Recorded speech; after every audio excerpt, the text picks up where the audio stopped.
Pada video kali ini, kita akan mengulas sebuah buku yang sangat relevan untuk memahami peran pemerintah dalam mengelola perekonomian, yaitu Ekonomi Publik, Teori, Kebijakan, dan Praktik di Indonesia, karya Umar Sakobaderan, SE, MC.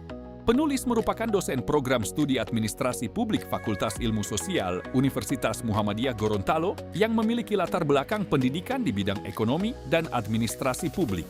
Pengalaman akademik dan kepenulisan yang dimiliki menjadikan isi buku ini disajikan secara sistematis, komprehensif, dan mudah dipahami oleh mahasiswa, dosen, peneliti, maupun praktisi pemerintahan.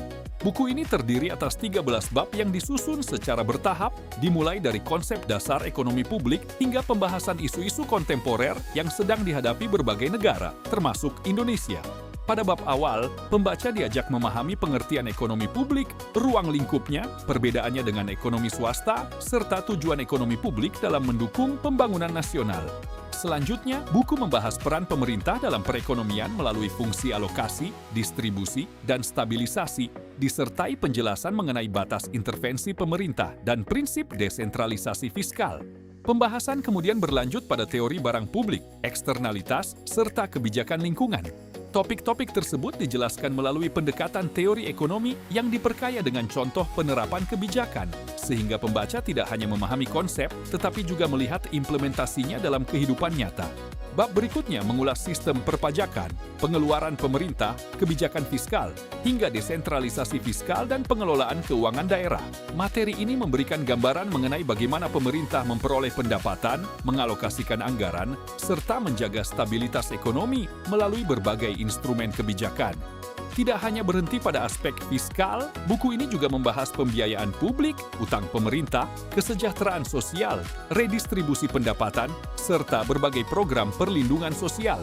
Pembahasan tersebut menunjukkan bahwa ekonomi publik tidak hanya berorientasi pada pertumbuhan ekonomi, tetapi juga pada pemerataan kesejahteraan masyarakat. Salah satu keunggulan buku ini adalah pembahasannya yang mengikuti perkembangan zaman. Bab mengenai ekonomi publik di era digital mengangkat isu transformasi digital, pajak ekonomi digital, e-government, hingga tantangan etika dan privasi dalam pelayanan publik.